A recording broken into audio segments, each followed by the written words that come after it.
He never meant to fall in love with a man whose face I had never seen. My name is Elias and I am 26 years old. For the past 3 years, I have worked as the sole groundskeeper of Thornwood Estate, a sprawling, ancient property perched on a cliff overlooking a grey and restless sea. The estate belonged to the Ashford family, though I had never met a single one of them. My instructions came through letters, typed and signed, slipped under the door of the groundskeeper's cottage at the start of every month. They were always polite, always precise, and always cold. The cottage itself was small but comfortable, nestled at the edge of a vast garden that had once been magnificent. Now, the roses grew wild and tangled, the hedges reached out like grasping fingers, and the fountain in the center of the courtyard had long since fallen silent. It was my job to restore order to this beautiful decay, and I did so with dedication. There was something meditative about pruning dead branches, about pulling weeds from stubborn soil, about watching life return to a place that had been forgotten. But I was not entirely alone. I knew this because of the music. Every evening, without fail, as the sun began its slow descent into the sea, someone in the main house would play the piano. The sound drifted through the open windows of the east wing, carried by the salt-laden wind, and it was the most breathtaking thing I had ever heard. The melodies were always sad, always searching, as though the pianist was trying to communicate something that words could never capture. Some nights, I would stop my work entirely and simply stand in the garden, pruning shears forgotten in my hand, listening. The music wrapped around me like a question I desperately wanted to answer. He had asked the estate manager, a stern woman named Mrs. Holloway who visited once a month to inspect my work, about the pianist. She had fixed me with a look that could freeze water and said only, "The Ashford family values their privacy, Mr. Barin. It would be best if you remembered your place." My place. A groundskeeper. A servant. Someone who existed at the edges of someone else's life. He accepted this, mostly. He was good at being invisible. He had been invisible my whole life, the youngest son of a family that had never quite known what to do with me. He had no grand ambitions, no burning desires beyond the simple wish to do my work well and live in peace. The estate paid me fairly, the cottage was warm, and the sea air was good for my lungs. He had no reason to complain. But the music. The music made me restless in ways I could not explain. He began to leave small gifts at the back entrance of the main house. Nothing extravagant, a perfectly bloomed white rose, a smooth stone I had found on the beach, a sprig of lavender tied with twine. He didn't know why I did it. Perhaps I wanted the pianist to know that someone was listening. That their music mattered. That they were not as alone as they might believe. The first time I left a rose, it disappeared by morning. The second time, a stone, gone. The third time, the lavender, vanished. But there was never a response, never a sign that anyone had noticed. I told myself I didn't mind. I told myself it was enough to give without expectation. I was lying. It was on the first day of autumn, when the leaves had begun their slow transformation into gold and crimson, that everything changed. I was working near the old greenhouse, clearing away a thicket of brambles that had overtaken the path, when I heard a sound that was not the piano. It was a door opening. The back door of the main house, which I had never seen move in 3 years, swung outward with a groan of ancient hinges. I froze. A man stepped out. It was tall and slender, dressed in a dark sweater and simple trousers, his hair the color of autumn leaves catching fire in the late afternoon sun. But it was his face that stopped my heart. Pale, delicate, with high cheekbones and eyes that seemed to hold the weight of 1,000 unshed tears. He looked directly at me, and for a long, breathless moment, neither of us moved. Then he spoke. His voice was soft, hesitant, as though he had not used it in a very long time. "You are the one who leaves the flowers." It was not a question. He swallowed hard, my throat suddenly dry. "Yes," I managed. "I am."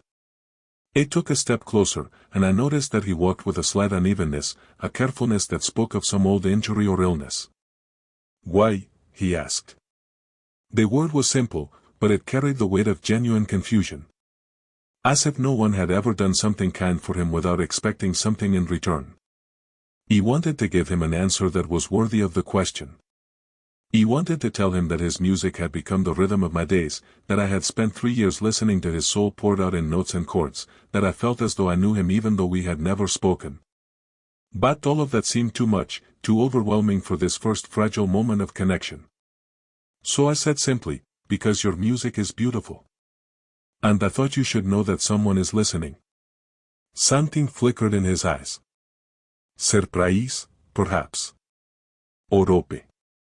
He opened his mouth to respond, but before he could speak, a sharp voice cut through the air. Kieran. We both turned. Mrs. Holloway was striding across the lawn, her face a mask of controlled fury. Mrs. she said, her tone brooking no argument, you should not be outside. Do you know what the doctor said about the evening air? Kieran. His name was Kieran Ashford. The name of the family that owned this estate, the family I had served for 3 years without ever meeting. It was not just the pianist. It was the heir. The master of the house. And I was nothing more than the groundskeeper. Kieran's expression shuddered. The brief, fragile openness I had glimpsed vanished, replaced by a careful blankness. I am aware of what the doctor said, Mrs. Holloway, he said quietly. But I am not an invalid. I am allowed to step outside my own home. Your brother would not agree, Mrs. Holloway replied. There was something in her voice, a warning, a threat wrapped in silk. Kieran flinched, almost imperceptibly, but I saw it. He saw the way his shoulders tensed, the way his hands curled into fists at his sides. Brother? He had not known there was a brother.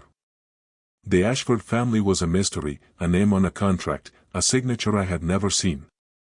I realized, with a sinking feeling, that I knew nothing at all about the people who owned the ground beneath my feet.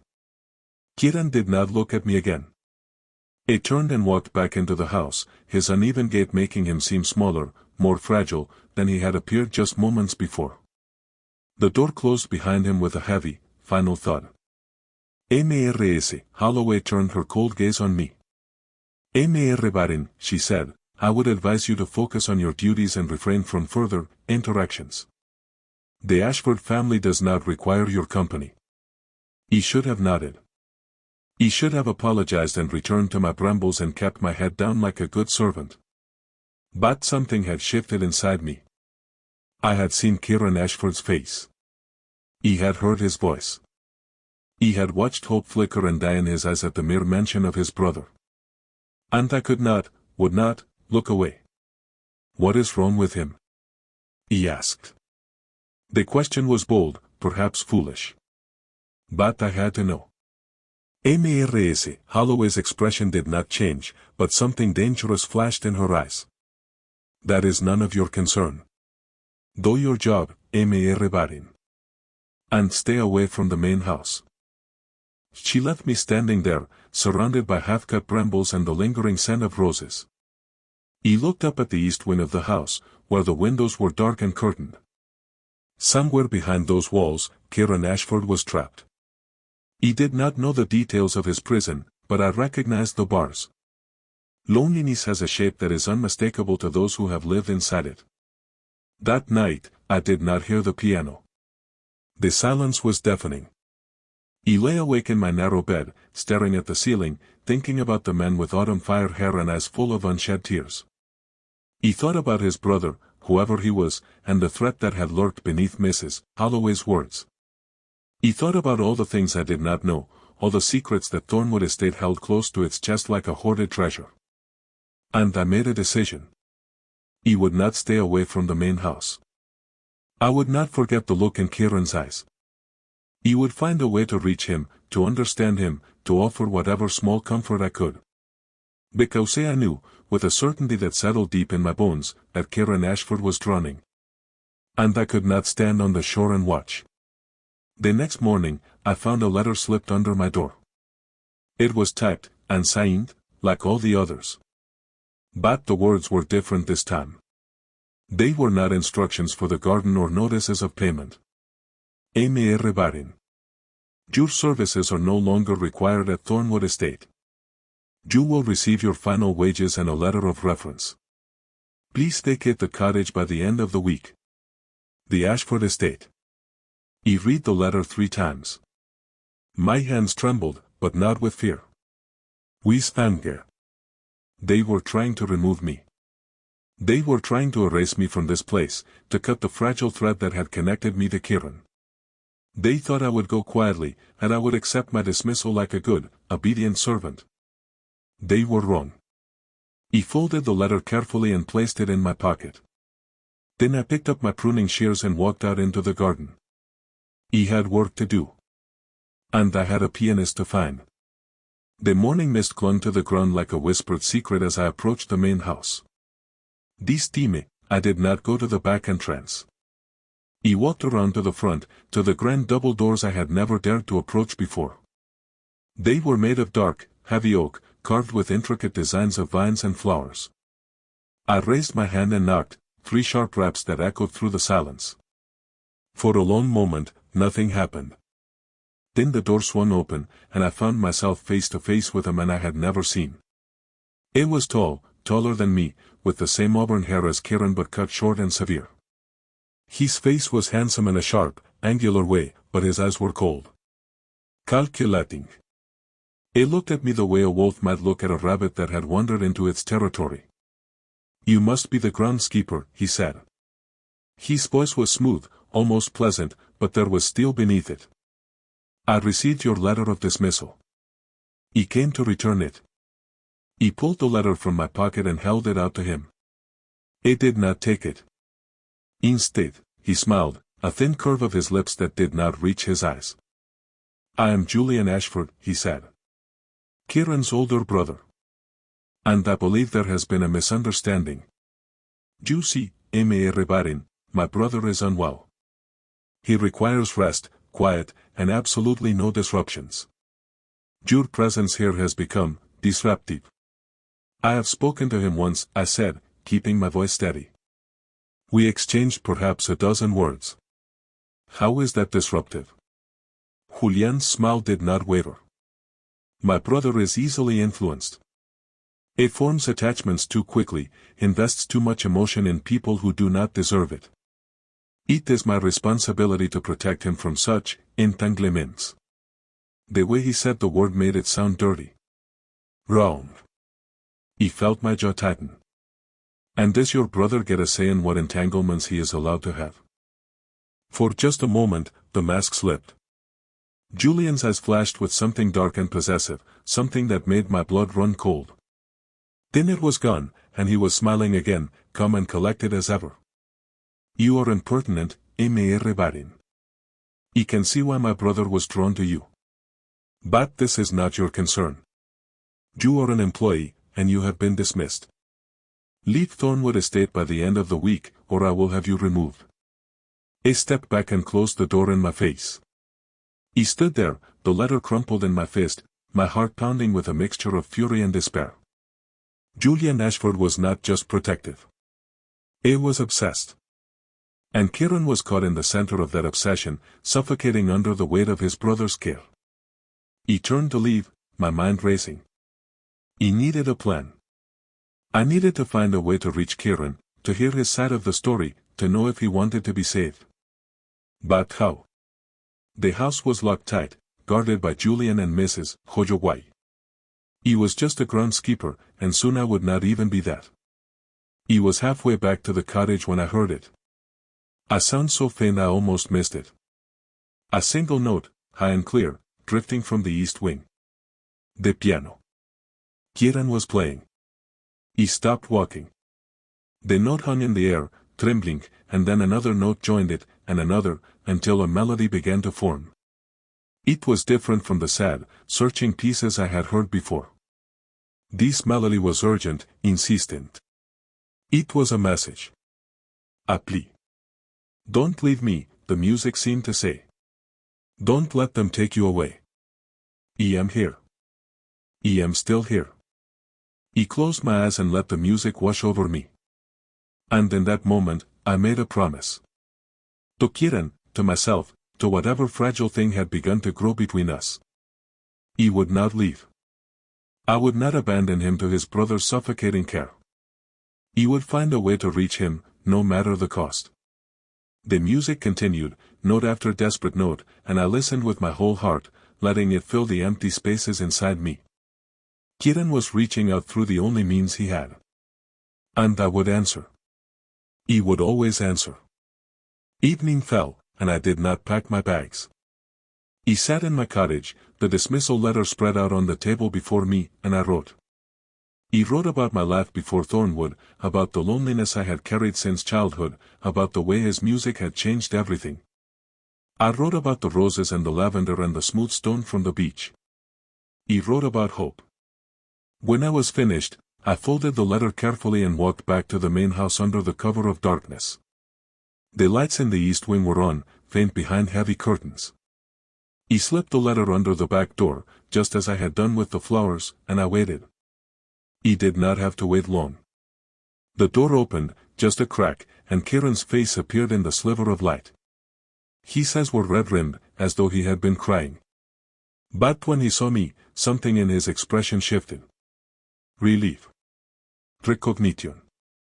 A fragile, trembling hope. You're still here, he whispered. I'm still here, I confirmed. And I'm not going anywhere. He reached through the gap in the door, his fingers brushing against mine. The touch was light, barely there, but it sent a shiver through my entire body. His skin was cold, so cold, and I wanted nothing more than to wrap my hands around his and warm them. Julian will not allow this, Kieran said, his voice breaking. He controls everything. The estate, the staff, me. He says it is for my own good, but I feel like I am disappearing, Elias. Every day, I become less and less myself. Then let me help you remember, I said. Tell me who you are, Kieran. Tell me everything. And so he did. Standing there in the doorway, his fingers still touching mine, Kieran Ashford told me his story. He told me about the illness that had stolen his strength as a child, the accident that had left him with a permanent limp, the way Julian had stepped in to protect him after their parents died. He told me about the doctors who came and went, the medications that left him foggy and numb, the years of isolation that had turned Thornwood from a home into a prison. He loves me, Kieran said, and there was no bitterness in his voice, only a deep, aching sorrow. I know he does. But his love is a cage, and I cannot breathe inside it. He squeezed his fingers gently. Then we will find a way out, I promised. Together. He looked at me, and for the first time, I saw something other than sorrow in his eyes. He saw the faintest glimmer of defiance. Of strength. Together, he echoed. And that was how it began. Not with a grand gesture or a dramatic escape, but with two men standing in a doorway, holding hands, choosing to believe that something better was possible. It was terrifying. It was foolish. It was the bravest thing I had ever done. But as I walked back to my cottage that night, the sound of the piano following me like a benediction, I knew that the hardest part was yet to come. Julian Ashford would not give up his control easily. And I was just a groundskeeper, with no power and no resources, standing against a man who had spent years building walls around his brother. He did not know how the story would end. But I knew one thing for certain. He was not leaving Thornwood Estate. Not without Kieran. The days that followed were a delicate dance of stolen moments and whispered conversations. He did not leave at the end of the week, despite the dismissal letter, despite Julian's cold threats. I simply stayed, continuing my work in the garden, pretending that nothing had changed. Mrs. Holloway glared at me whenever our paths crossed, but she did not call the authorities. He suspected she was waiting for Julian to handle the situation personally, and Julian, for reasons I did not yet understand, seemed content to let me linger. Perhaps he thought I would give up eventually. Perhaps he underestimated me. Either way, I was grateful for the reprieve. Kieran and I developed a system. Every afternoon, when the sun was high and the house was quiet, I would work near the east wing. And every afternoon, Kieran would open his window, just a crack, just enough to let his voice drift down to me, and we would talk. We talked about everything and nothing. He told me about his childhood, about the mother who had taught him to play piano before she died, about the father who had been distant but kind. He told him about my own family, about the brothers who had never understood my quiet nature, about the years I had spent drifting from job to job before finding Thornwood. We talked about books and music and the way the sea changed color with the seasons.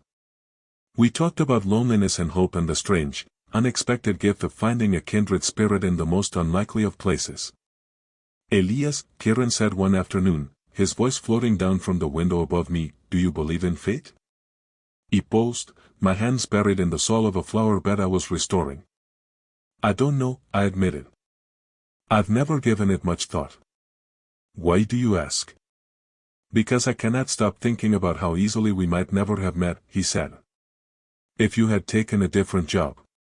If I had stopped playing the piano. If you had not left those flowers.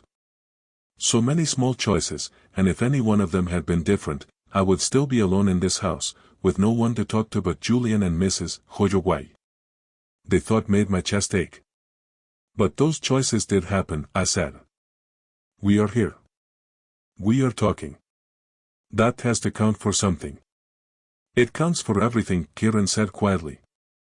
You are the first person in years who has seen me as a person, not as a patient or a problem to be managed. Then Julian is a fool, I said, and I meant it. You are not a problem, Kieran. You are the most remarkable person I have ever met. It was silent for a moment, and I worried I had said too much, pushed too hard. But then he spoke again, and his voice was thick with emotion. No one has ever said that to me before. No one has ever made me feel worth something. You are worth everything, I said. The words came out before I could stop them, raw and honest and terrifying in their intensity.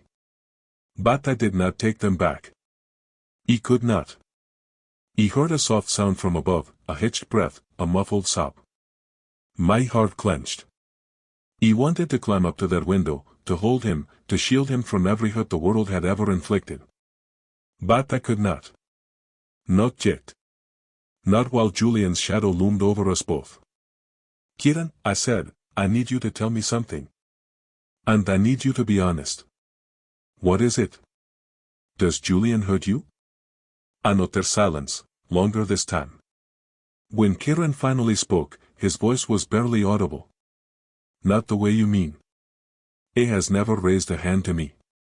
But he controls everything. What I eat, when I sleep, who I see. It tells me it is for my health, that he is only trying to protect me.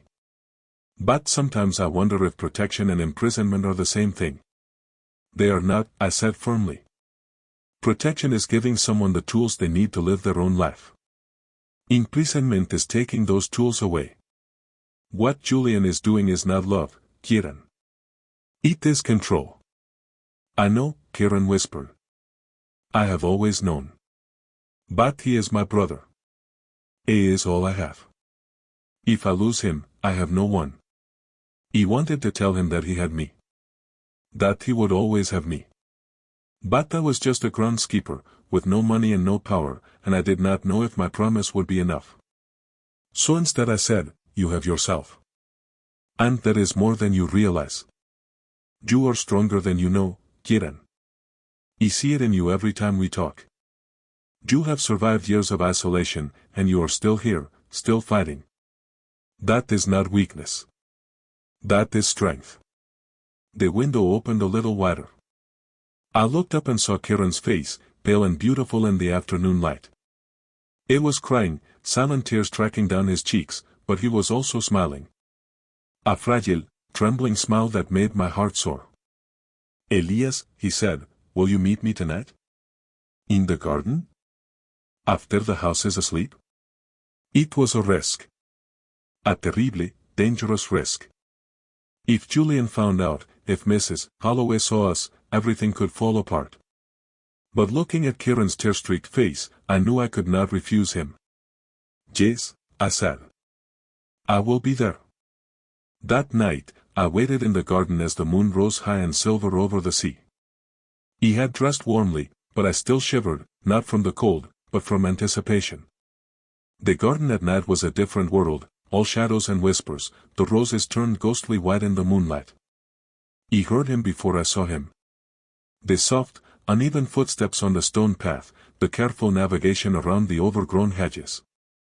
And then he was there, emerging from the darkness like a dream made real. Kieran was wearing a thick coat and a scarf wrapped tightly around his neck, but he still looked fragile, breakable. I wanted to wrap my arms around him and never let go. "You came," he breathed. "I told you I would," I said. "I will always come when you call." We stood there for a moment, just looking at each other. The moonlight caught the red in his hair, turning it to burnished copper. His eyes were dark pools, unreadable but full of emotion. I did not know who moved first. Perhaps we both did. But suddenly we were embracing, his arms around my neck, my hands on his back, holding each other as though the world might end if we let go. "I was so afraid you would not be real," Kieran murmured against my shoulder. "That I had imagined you. That you were just another dream." "I am real," I said. "I am here. And I am not going anywhere." We found a bench near the old fountain and sat together, our shoulders touching, our hands intertwined. The night was cold, but the warmth of his presence was enough to chase away the chill. "Tell me something true," Kieran said after a long silence. "Something you have never told anyone else." He thought for a moment. "When I was a child," I said, "I used to talk to the trees. I believed they could hear me. I would tell them all my secrets, all my fears, all my hopes. And I truly believed they were listening." Kieran smiled. "That is beautiful." "I stopped when I got older," I continued. "People told me it was foolish. That trees do not have ears.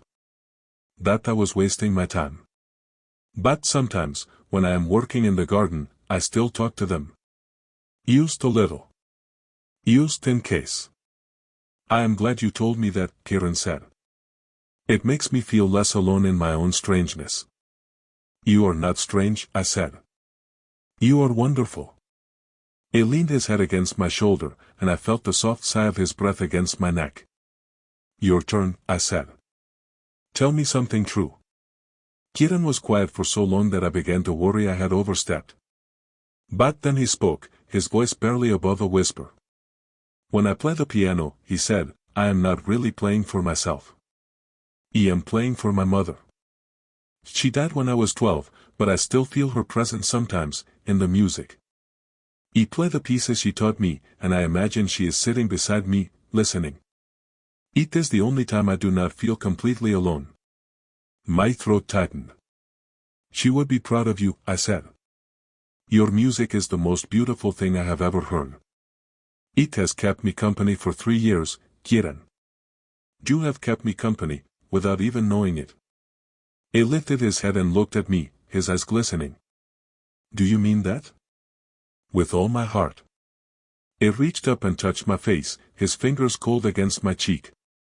The gesture was tentative, almost shy, as though he was not sure he was allowed. I leaned into his touch, closing my eyes, letting him know without words that he was welcome. That he was wanted. "Elias," he whispered, "I think I am falling in love with you." The words hung in the air between us, fragile and terrifying and beautiful. He opened my eyes and found him watching me, his expression a mixture of hope and fear. He was bracing himself for rejection, I realized. He thought I might pull away, might tell him it was too soon, might break his heart. He would do none of those things. "I think I am falling in love with you too," I said. "No, I know I am. I have been falling for 3 years, Kieran. Since the first time I heard your music." A sob escaped his lips, but it was not a sad sound. It was relief. Joy. The release of a tension he had been carrying for far too long. He threw his arms around me again, holding on as though I might vanish if he let go. "Promise me," he said, his voice muffled against my coat. "Promise me you will not leave. Even if Julian tries to force you. Even if it becomes dangerous. Promise me you will stay." "I promise," I said without hesitation. "I will stay as long as you need me. As long as you want me." Then I will need you forever, Kieran said. And I will want you forever. Is that too much? No, I said. It is exactly enough. We stayed in the garden until the first light of dawn began to paint the sky in shades of rose and gold. We talked and held hands and shared the quiet intimacy of two souls who had finally found their other half. When Kieran finally slipped back into the house, his footsteps light on the stairs, I stood in the garden and watched the sun rise, feeling more alive than I had in years. But our stolen happiness was not destined to last. 2 nights later, I was working late in the greenhouse, repotting seedlings that would bloom in the spring. The door creaked open, and I looked up, expecting Kieran. But it was not Kieran. It was Julian. He stood in the doorway, his tall frame silhouetted against the darkness outside. His face was unreadable, but his eyes burned with a cold, controlled fury that made my stomach drop. Barin, he said, his voice deceptively calm. I believe we need to have a conversation. He threatened, wiping salt from my hands. I have nothing to say to you. Oh, I think you do. Julian stepped into the greenhouse, closing the door behind him. The space suddenly felt much smaller, much more dangerous. You have been meeting with my brother in secret. Did you think I would not find out? My heart hammered against my ribs, but I forced my voice to remain steady. Kieran is an adult. He has the right to talk to whomever he chooses. Kieran is ill, Julian said, his voice hardening. He is fragile. He does not understand the world the way you and I do. He forms attachments too easily, becomes dependent too quickly. You are taking advantage of his vulnerability. I am doing no such thing, I said. I care about him. I want to help him. Help him? Julian laughed, but there was no humor in the sound. You think you are helping him? You are filling his head with foolish ideas, making him believe he can have a life outside these walls. But you do not know what is best for him. Though.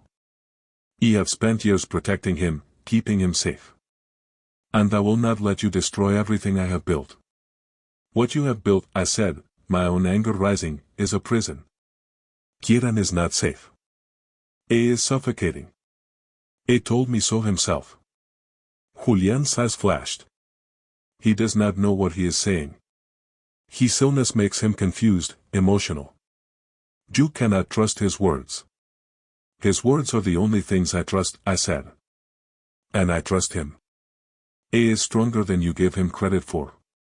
But you will never see that because you are too busy controlling him. For a long moment, Julian just stared at me. His expression was unreadable, but I could see the tension in his jaw, the way his hands clenched at his sides. When he finally spoke, his voice was low and dangerous. Let me make something clear, Barin.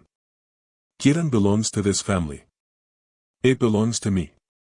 I have given everything to protect him, and I will not let some common groundskeeper take him away from me. If you do not leave Thornwood Estate voluntarily, I will make your life here impossible. I will destroy your reputation, your career, your future. No one will hire you after I am finished with you. You will have nothing. His words were a blade pressed against my throat, cold and sharp and terrifying. I had no doubt he could do exactly what he threatened.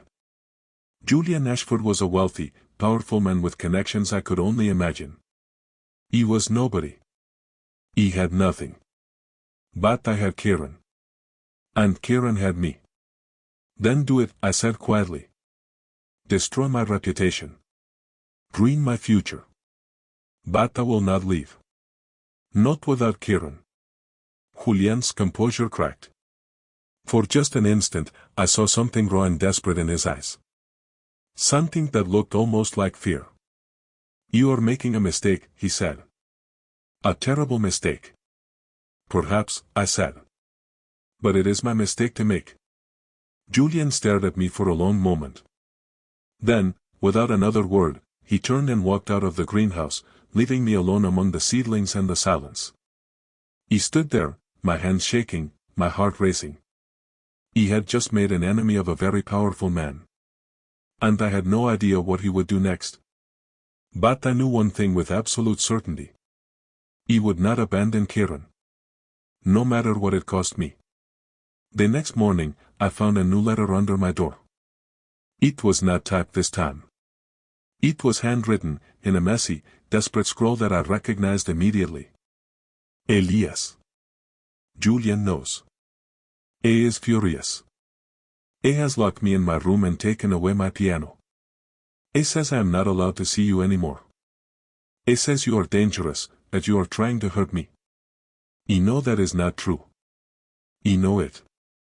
But I am scared. Please do not leave me. Please. Kieran. I read the letter 3 times, my heart breaking a little more with each word. Julian had taken away his piano.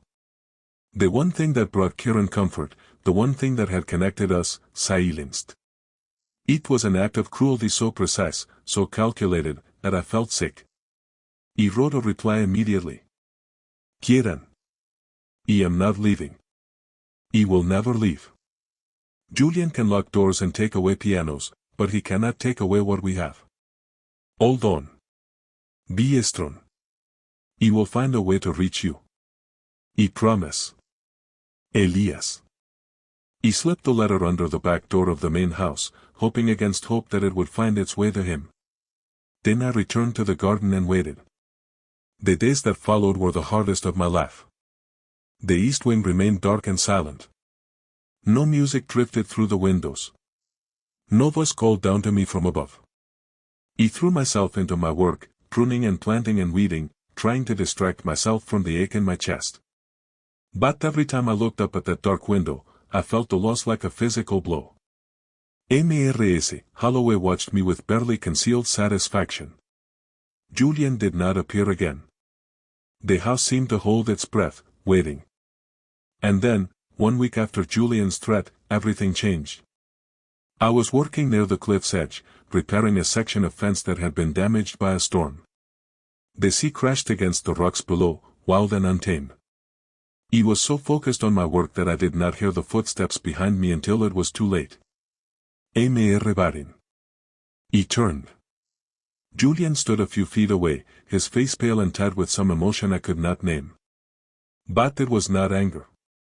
It was something else. Something that looked almost like panic. What do you want? He asked warily. It is Kieran, Julian said, and his voice cracked on the name. He is gone. The world tilted. Gone? What do you mean, gone? He escaped his room sometime last night. We have searched the entire house. A is not there. He thought. He thought he might have come to you. My blood ran cold. He did not. I have not seen him. For the first time since I had met him, Julian Ashford looked truly afraid. The mask of control had shattered, revealing the terrified brother beneath. Then where is he? He demanded. Where could he have gone? I looked past Julian, toward the cliff's edge, toward the wild sea below. A terrible, unthinkable thought began to form in my mind. Kieran, alone and desperate, his piano taken, his only friend threatened. Kieran, who had been told his whole life that he was fragile and broken and incapable of surviving in the world. Did you check the cliff path? He asked, my voice barely a whisper. Julian's face went white. No. A would not. A is afraid of heights. A would never. But I was already running. The cliff path was treacherous, a narrow, winding trail that led down to a small, secluded beach. He had walked it many times, but never with the terror that gripped me now. He slipped and stumbled, the rocks cutting into my hands, but I did not slow down. He could not slow down. I found him on the beach, sitting on a large rock near the water's edge. He was wearing only a thin shirt and trousers, no coat, no shoes. His feet were bleeding. His face was pale and streaked with tears. But he was alive. He was alive. Kieran. He looked up at the sound of my voice, and his expression crumpled. Elias, he sobbed. I am sorry. I am so sorry. He did not know where else to go. He crossed the distance between us in an instant, pulling him into my arms, holding him as tightly as I dared. It was freezing cold, trembling violently, but he was breathing. It was here. Do not apologize, I said fiercely. Do not ever apologize. You are safe now. I have you. They took my piano, he whispered against my chest. It was the only thing I had. The only thing that made me feel like myself. And they took it. I know, I said. I know. But I am here. I will always be here. You are not alone anymore. We stayed like that for a long time, huddled together on the beach, the sound of the waves filling the silence. Eventually, I heard footsteps on the cliff path, and Julian appeared, his face a mask of anguish. He stopped at the edge of the beach, staring at us, his brother wrapped in the arms of a groundskeeper. Kieran, he said, and his voice broke. Kieran, I am sorry. I am so sorry. Kieran lifted his head and looked at his brother. There was no anger in his eyes. Only a deep, exhausted sadness. You took my piano, he said quietly. You took the only thing that made me happy. How could you do that?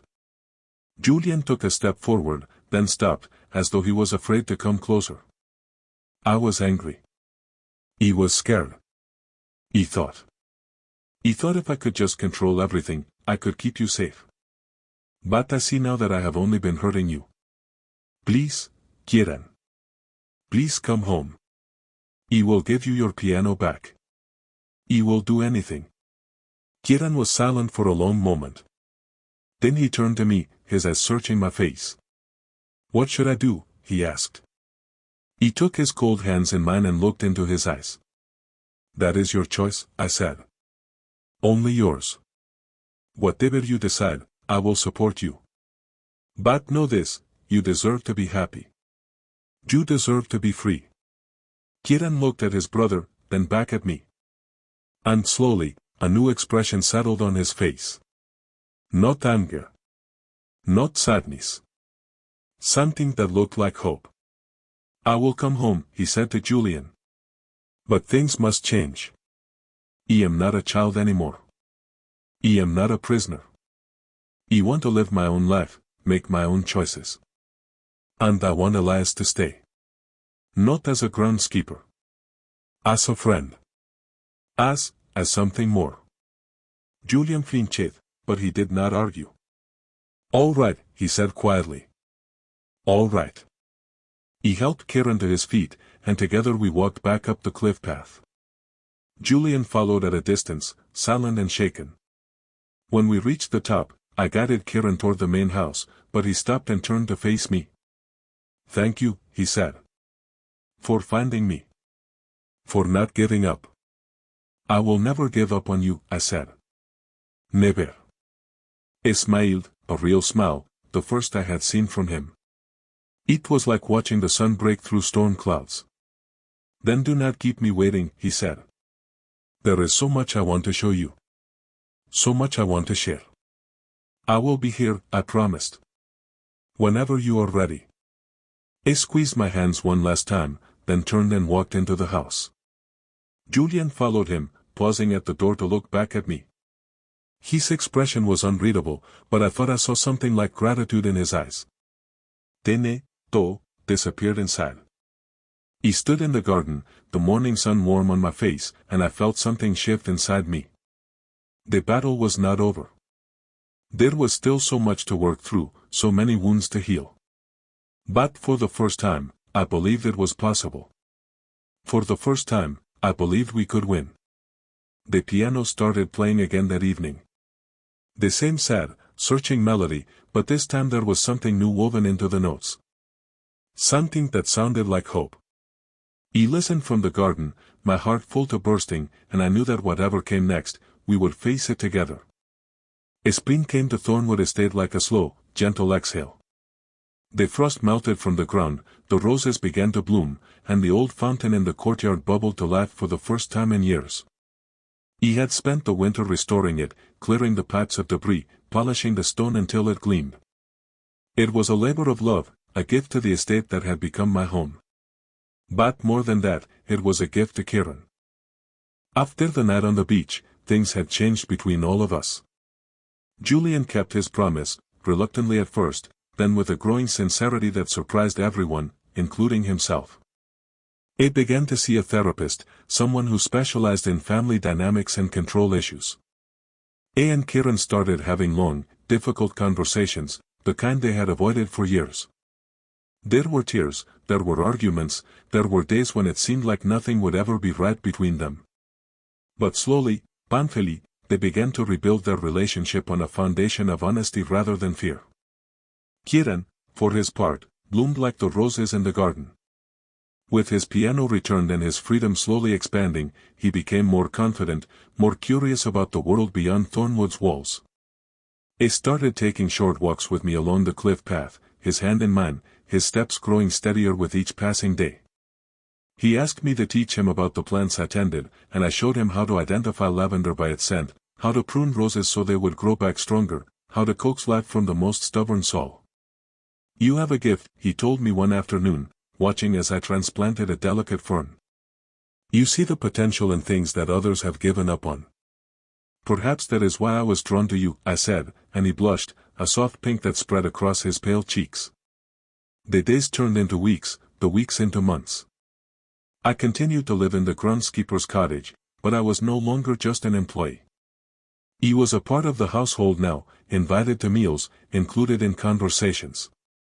Ms. Holloway still regarded me with suspicion, but even she seemed to soften as she watched Kieran's transformation. And then, one evening in late spring, Kieran asked me to meet him in the garden after sunset. He arrived early, my heart fluttering with nervous anticipation. The garden was alive with the scent of blooming jasmine, and the fountain sparkled in the light of the rising moon. Kieran was already there, sitting on the bench where we had shared our first real conversation. He was wearing a pale blue shirt that brought out the warmth in his eyes, and his hair had been trimmed, revealing the elegant lines of his face. He stood when he saw me, and I noticed that he was holding something in his hands. A small, wrapped package. "Elias," he said, and his voice trembled slightly. "I have something for you." "You did not have to get me anything," I said, but he shook his head. "I wanted to." "Please, open it." He took the package and carefully unwrapped it. Inside was a leather-bound journal, the cover soft and worn, the pages edged in gold. I opened it and found sheet music, handwritten, the notes precise and elegant. "It is the first piece I ever composed," Kieran said quietly. "The one I was playing the night you first heard me. He wrote it during one of the darkest periods of my life, when I felt like I was disappearing. He never thought anyone would hear it. He never thought anyone would care." He stared at the pages, my vision blurring with tears. "Kieran, this is..." "You do not know what to say." "Say you will keep it," he said. "Say it will remind you of us.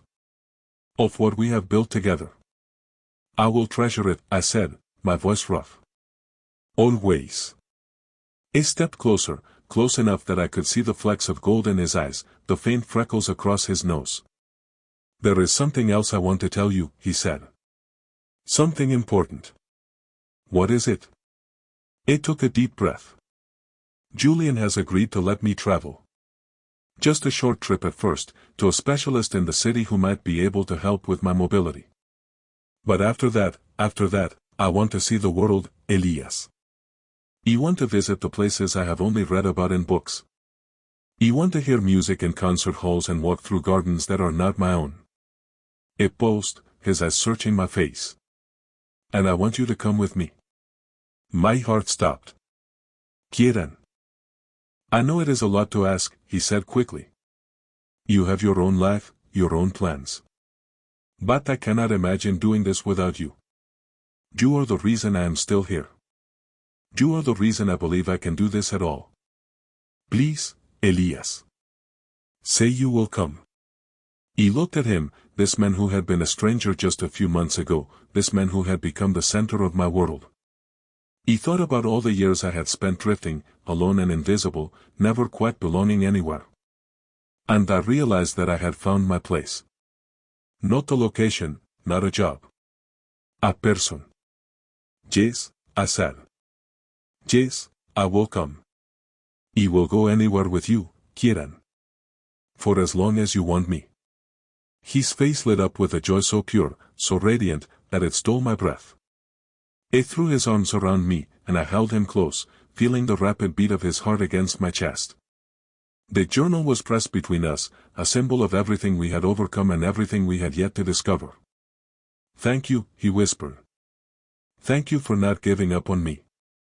Thank you for letting me in, I replied. Thank you for trusting me. We stood there for a long time, wrapped in each other's arms, the fountain singing softly behind us. The moon climbed higher in the sky, and the stars emerged one by one, tiny pinpricks of light in the vast darkness. I thought about all the nights I had spent alone in my cottage, listening to sad piano music and wondering if I would ever find my place in the world. He had found it. He had found it here, in the arms of a man who had been broken and rebuilt, who had taught me that love was not about fixing someone but about standing beside them while they fixed themselves. Later, we walked back to the main house together, our fingers intertwined. Julian was waiting in the library, a book open on his lap, but his eyes were on the door. He looked up when we entered, and for a moment, the old tension flickered in his gaze. Then it faded, replaced by something softer. I take it he said yes, Julian said, his voice carefully neutral. He said yes, Kieran confirmed. Julian nodded slowly. Then I suppose I must get used to sharing you. He looked at me, and there was no hostility in his expression anymore. Only a weary acceptance. Take care of him, Barin. If anything happens to him. Nothing will happen to him, I said firmly. I will protect him with my life. Julian held my gaze for a long moment. Then he nodded again and returned to his book. See that you do. The next few weeks were a whirlwind of preparation. There were doctor's appointments and travel arrangements, packing lists and last-minute details. Kieran approached it all with a determination that amazed me. He was nervous, I could tell, but he did not let the fear stop him. Every time I saw him take another small step forward, my heart swelled with pride. The night before our departure, we walked down to the beach together. The tide was low, revealing a stretch of smooth, wet sand that reflected the stars. We took off our shoes and walked barefoot, the cold water washing over our feet. Are you scared? He asked him. A little, he admitted. But more excited than scared. That is new for me. For so long, all I felt was fear. Fear of my illness, fear of Julian, fear of the world outside. But now. He stopped walking and turned to face me. Now I feel like I am finally awake. Like I have been asleep for years, and you came along and woke me up. I did not wake you up, I said. You did that yourself. He just reminded you that you could. He smiled, that beautiful, radiant smile that I had come to treasure. We did it together. Yes, I said. Together.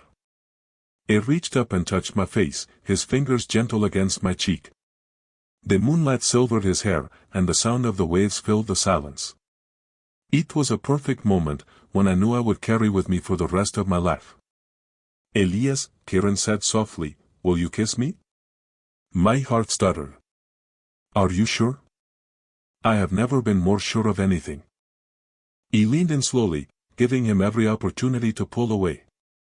But he did not. He closed his eyes and tilted his face up to meet mine. Our lips touched, soft and tentative, a question and an answer all at once. It was not a passionate kiss, not the kind you see in movies. It was gentle and sweet, full of promise and hope and the quiet certainty of two souls who had finally found their way home. When we pulled apart, Kieran was crying. But they were not sad tears. They were the tears of someone who had spent years believing they would never be loved, only to discover that love had been waiting for them all along. I love you, I said. The words came easily, naturally, as though they had always been there, just waiting for the right moment to be spoken. I love you too, Kieran whispered. More than I ever thought I could love anyone. We stayed on the beach until the sky began to lighten, talking about the future, about all the places we would go and all the things we would see. When we finally walked back up the cliff path, hand in hand, the first rays of sunlight were breaking over the horizon, painting the world in shades of gold and rose. The journey that followed was everything we had hoped for and more. We visited the specialist in the city, who recommended a new treatment plan and a series of exercises that would help Kieran's mobility. We went to concert halls and art galleries, botanical gardens and seaside towns. Kieran drank in every experience with a hunger that was beautiful to witness. It was making up for lost time, and I was honored to be by his side. There were hard days too, of course. Days when Kieran's pain flared up, when he felt weak and discouraged. Days when the shadow of his past loomed large, and he questioned whether he deserved to be happy. On those days, I held him and reminded him of how far he had come. I reminded him that healing was not a straight line, that setbacks were part of the journey. And slowly, he would find his way back to hope. Through it all, we grew closer. Our love deepened and matured, moving beyond the intensity of those first months into something steadier, more enduring. We learned each other's rhythms, each other's needs. We built a life together, brick by brick, moment by moment. 6 months after we left Thornwood, we returned. Not because we had to, but because we wanted to. The estate looked different now, seen through new eyes. It was no longer a prison. It was a home. Julian met us at the door. It looked older, but also calmer, more at peace. And Kieran embraced, and I saw tears in both their eyes. "I am proud of you," Julian said, his voice rough. "Both of you." That evening, Kieran sat down at the piano in the East Wing for the first time in months. His fingers moved over the keys, and a new melody filled the room. It was not sad anymore. It was joyful, triumphant, a celebration of everything we had overcome. He stood in the doorway, listening, my heart so full I thought it might burst. When he finished, he looked up at me and smiled. "That one is for you," he said. "I call it, The Garden Keeper." He crossed the room and sat beside him on the piano bench. "It is beautiful," I said. "You are beautiful." He leaned his head against my shoulder. "Do you remember what you told me that first night in the garden? When I asked you to promise you would not leave?" "I remember." "You kept your promise," he said. "You never left. Even when it was hard. Even when Julian tried to force you. You stayed." "I will always stay," I said. That is what love means, I think. Not grand gestures or dramatic declarations. Just showing up, day after day, and choosing each other over and over again. "Then let us keep choosing each other," Kieran said. "Every day, for the rest of our lives.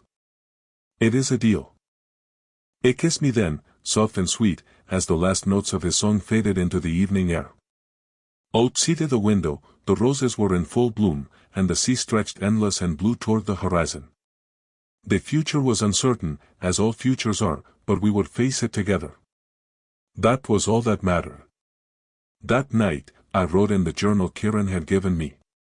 I wrote about the garden, about the piano, about the cliff path and the beach and the stolen moments that had built our love. I wrote about hope and healing, about the courage it takes to let someone in, about the beauty of being seen and known.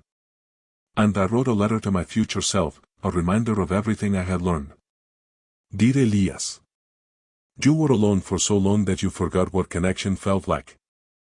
You built walls around your heart and convinced yourself they were protection. But love is not a wall. Love is a door. And Kieran Ashford taught you how to open it. Remember the music. Remember the roses. Remember the night on the beach when you realized that saving someone does not mean carrying them, it means walking beside them while they learn to carry themselves. Remember that love is not about perfection. It is about showing up, again and again, even when it is hard. Even when it is terrifying. Even when the whole world seems to be against you. Do not keep him waiting, Elias. Do not keep yourself waiting. Life is too short, and love is too precious, to waste a single moment. Yourself. I closed the journal and looked out the window at the moonlit garden. The fountain was still flowing, a soft murmur in the darkness. Somewhere in the house, Kieran was sleeping peacefully, his dreams no longer haunted by loneliness. He smiled and set the journal aside. Tomorrow would bring new challenges, new joys, new moments to treasure. But for now, in the quiet of the night, I was content. He had found my place. He had found my person. And I would never let him go. Thank you so much for listening to this story. If you enjoyed the journey of Elias and Kieran, the slow burn romance, the emotional moments, the triumph of love over fear, please show your support by hitting that like button and subscribing to the channel. It really helps us create more content like this. We would love to hear from you in the comments. What was your favorite moment? The first meeting in the garden? The confession on the beach? The final piano piece? Let me know. I read every comment and it always makes my day. If you want to hear more stories like this, check out the playlist on the channel for more slow burn romances and emotional narratives. And don't forget to ring the notification bell so you never miss a new upload. Until next time, take care of yourselves, and don't keep love waiting.